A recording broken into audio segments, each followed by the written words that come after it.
Now let's look at some of the details that are necessary for the other elements in our design.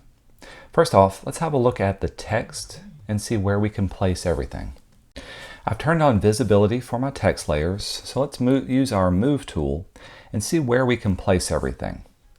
I can see there's a nice open area down at the bottom, so I could easily put some graphics for the text down here. That looks good. There's also some open areas above him, so November could go up here and tickets could go underneath here. Now this says nothing about the size and placement or even the font, or excuse me, it does say about the placement, but I'm just kind of playing around with where I think it would be best. I kind of like it up here. This gives me the ability to make November 11th a little bit bigger. I can have it following along that guide, and tickets on sale can go nicely underneath it. So we'll place that and tuck it in right there.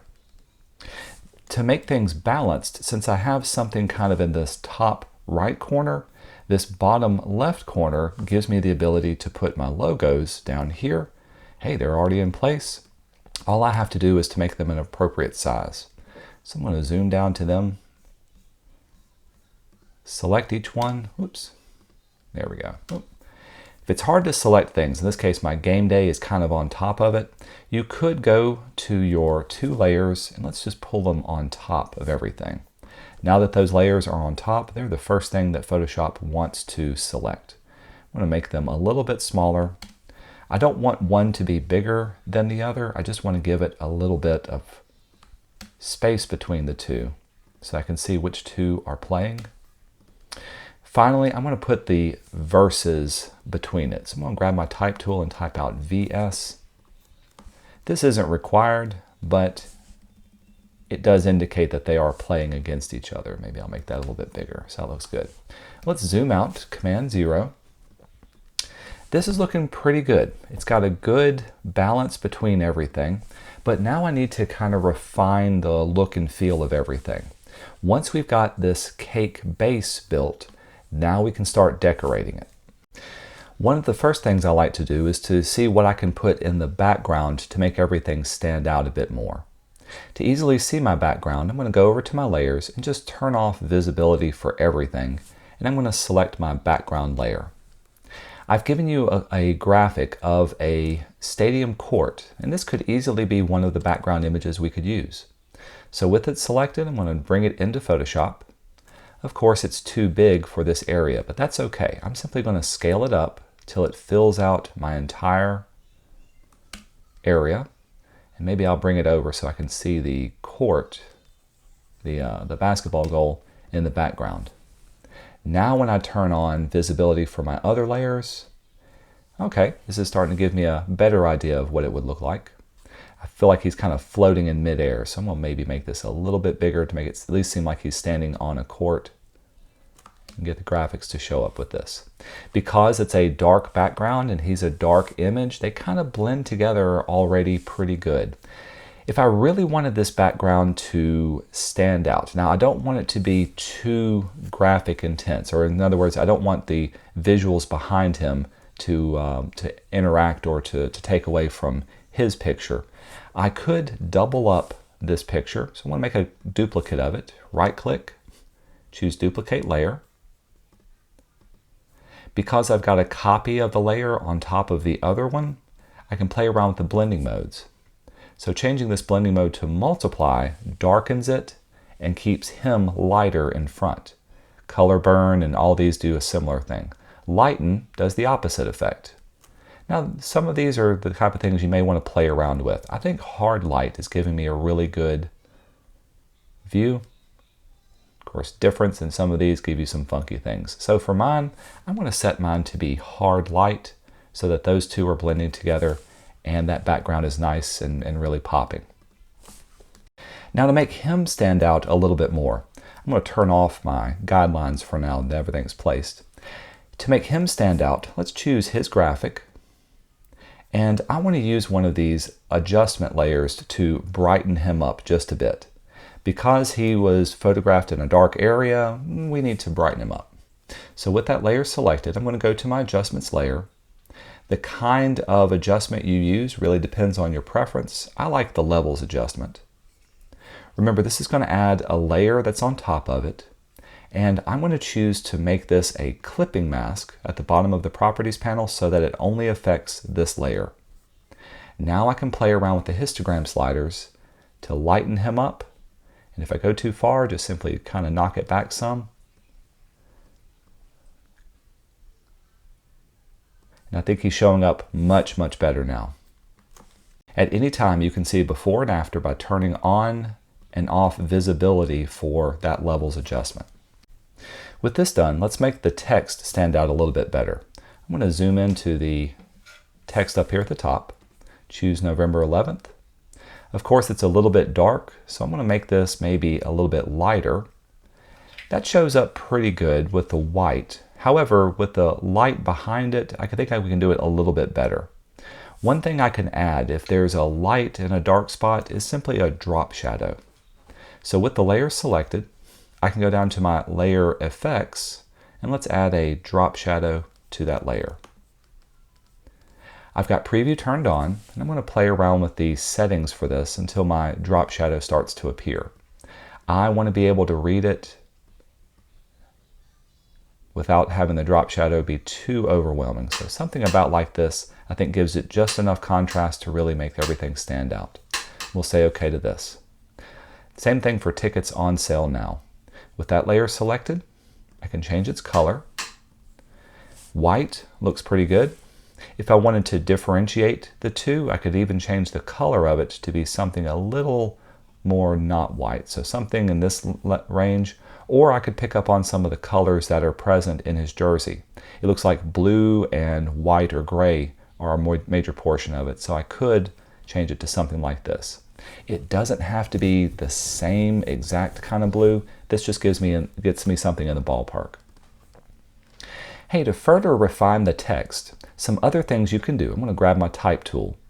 This period isn't necessary. That's more of an editorial choice, but it reads as tickets on sale now, so that looks good.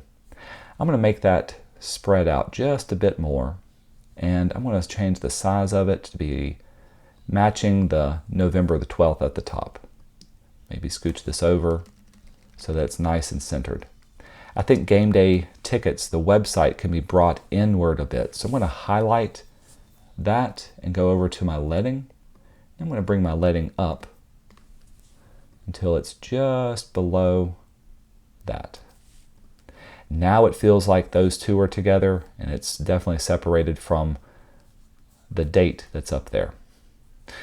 With that set up, let's go down here and look at our little logos, see if we can make those stand out as well too. Right now I can read them pretty well. The verses I can't, so I'm going to select it. Again, we can go lighter or we can go darker. If I go darker, it doesn't show up, but let me show you this. You can also add an outer glow effect. So with that effect, outer glow kind of does the opposite of a drop shadow. This gives you the ability to add a glowing effect. Now it depends on a lot of what you're working with, the blending mode. I've got it set to linear dodge. Let's change the color. Let's make that also kind of be of a blue setting. That looks good. And I think it's a bit too big. Let's bring it in, soften the edges. Now it's really showing up really, really well. And we'll say OK to this. If I zoom out, if I wanted to apply that same effect to my two different logos, hold down the Option key and you can drag it and place it onto both of those logos. Now when I zoom out, that's looking really good. Finally, let's let Gameday stand out. Selecting the Gameday layer, we could still play around with the color of it, but let's do something extra special with it. I'm going to set it to be just kind of that white for now. Under our layer effects, if I didn't want it to be a solid color, I could fill it in with a gradient overlay. This allows me to add a gradation of color. Now playing around with this depends on a lot of factors. You could keep your blending mode to be normal, so you see just this. We can set our gradient by opening up the options, and you can see there's a variety of different pre-made ones already ready to go. Let's see if I can find some there's clouds, there's grays, greens, oranges, reds. These look really, really good. There is no particular color that needs to fit, but since I'm going kind of with a blue and white theme, I think this one's really, really close. If I wanted to further refine this, I can simply click not on the drop down, but on the gradient itself. Down at the bottom is where you can pick your two different color swatches. You can move those around, or you can choose the color, and we'll make it a little bit lighter, more of a white. That looks good there. We'll say OK to this. In addition to having a gradient overlay, you can do other kinds of graphic styles as well. I could give it a drop shadow. Just make sure to click on the name drop shadow. You can see how it's starting to really stand out. I could add a stroke around it, so we'll click on stroke. The best part about stroke is we need to be able to still read it. So I'm going to choose the color, see what it looks like with a white stroke. That white stroke with the drop shadow is a common thing a lot of graphic designers do. Do play around with the position of it. If you did an inside stroke, it would look something like this versus an outside or a center stroke. I think that looks a little bit better. That could be a bit too much. Depends on what you want. Maybe I like something in between, something right about there. And then finally, to really make it pop, I'm going to do an inner shadow. And this makes it look like Gameday is cut out from here. Again, playing around with the settings. There's no one particular thing you do. This is one of those things that you just kind of feel out to work through. Once you get something that you like, we can say OK. And now it's placed in here as well. All right, the last thing that I need to worry about is incorporating some sort of pattern in my design. This unit talked about creating patterns. And if you go to the project requirements, one thing I want you to do is to make a custom pattern and incorporate it somewhere inside of your design. And it needs to be a custom pattern, not one of the default patterns. So to make a custom pattern, first of all, I'm going to save this document. And real quickly, I'm going to make a new document. Now the size of this document doesn't really matter, but I like to make something a little bit smaller than I'm working on. Usually around a 2" by 2" size document with a resolution of 300 is okay. We'll say create, and this will give us kind of a blank canvas to start on. This pattern can be anything. It doesn't have to be anything spectacular. Even just some simple lines or some simple shapes could easily be incorporated into your design. Let me show you what I mean. So with the document selected, I'm going to go over to my vector drawing tools. Make sure you're working in shape mode, and I'm going to set my fill color to just be something that I could see. Since I've got blue a lot on the other one, I'm going to use blue for this one. I'm going to start by just drawing off some basic shapes, and I'm going to go up to View, down to Pattern Preview. We'll say OK to the warning. And this will start to give me an idea of what my pattern would look like as I edit it. So from here, I can go through and I'm going to make just kind of maybe a simple little line pattern. Again, this doesn't have to be crazy. This doesn't have to be complex. All you're doing is drawing off some little lines and giving yourself a pattern type texture. You can see as I start to draw these, because I'm in pattern preview, this gives me an idea of what it would look like. I'm simply trying to make a pattern that's kind of nice and balanced and fills in everything. Maybe do a couple of vertical ones. It's almost starting to look a lot like plaid.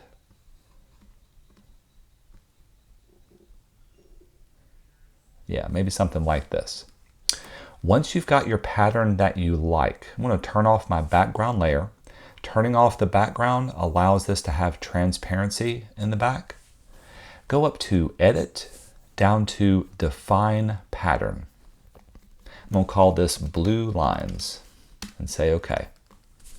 Now that I defined it as a pattern, I can go back up to my original document. And let's see how we can incorporate this. There's two different ways we could place a pattern into here. First off, we could put it as its own pattern layer. I'm going to go down to my Stadium copy layer, because I want to put this right on top of my background. And I'm going to go down to my bottom of my layers panel, click on adjustment layer, and we're going to add a pattern layer to it. This will add a special layer for patterns, and it'll allow you to pick whatever pattern you want. Remember, don't use any of these default ones. I want to scroll down to the very bottom, and here's my new pattern that I created.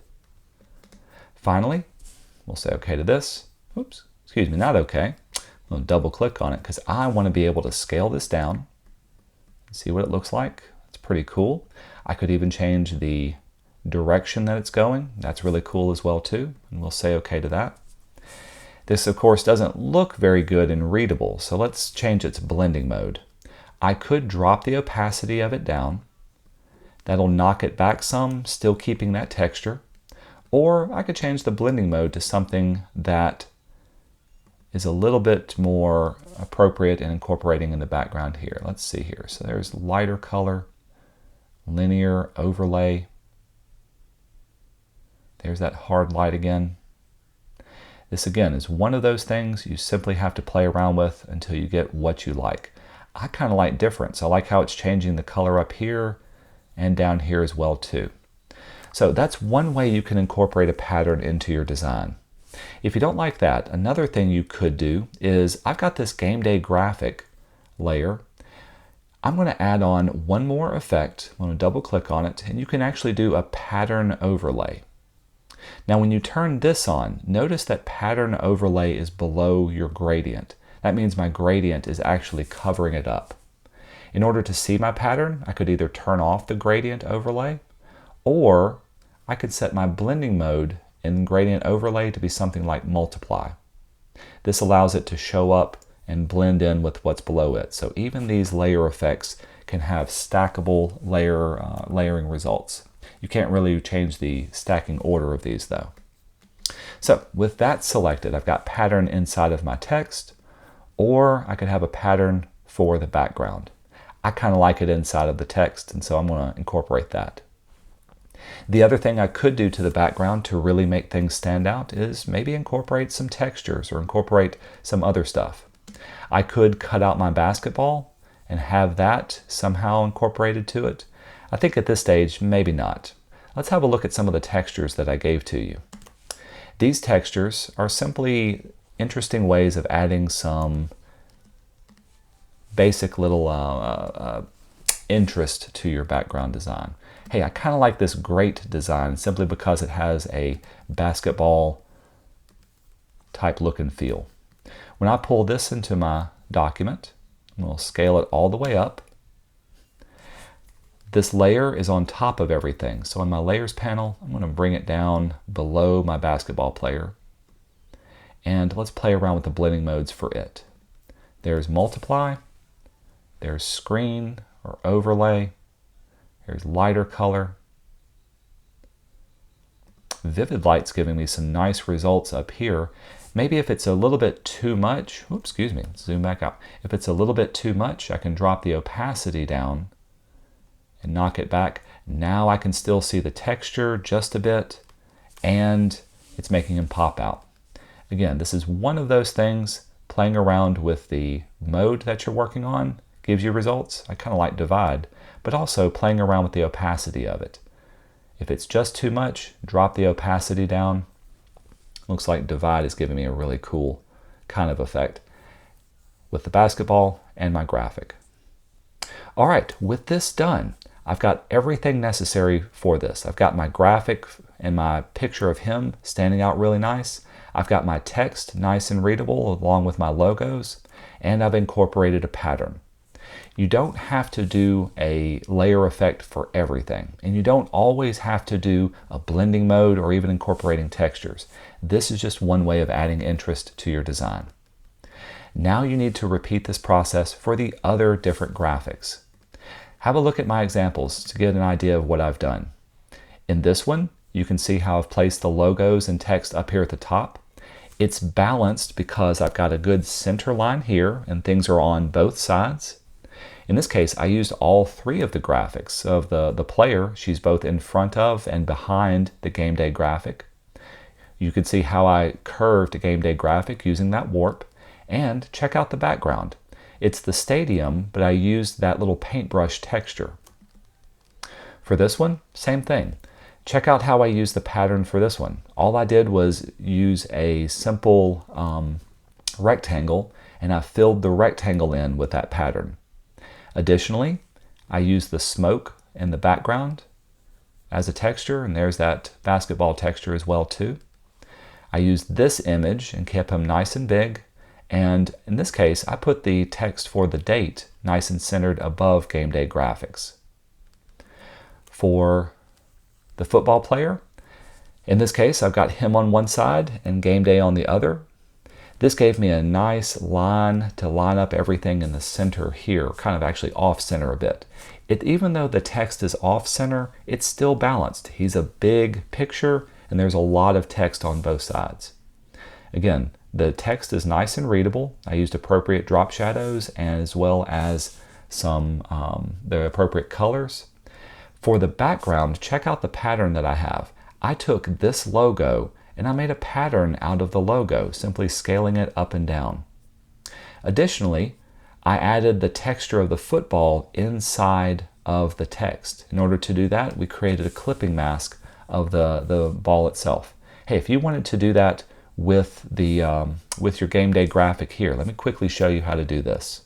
So I'm going to go to my Gameday layer. I'm going to turn off all the effects. It's just the text by itself.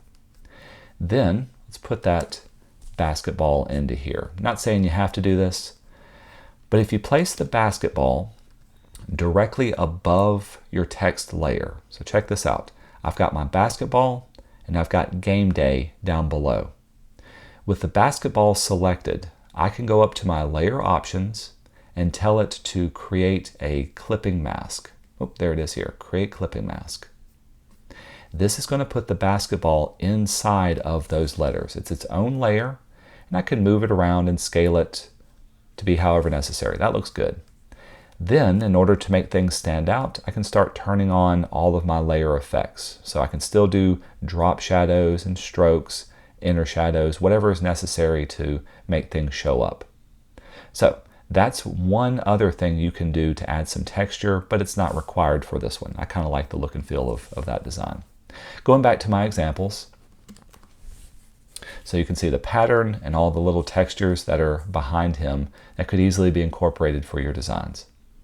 The main thing is, have a look at our guidelines. Every graphic needs to be its own separate document. So you're making 3 separate documents.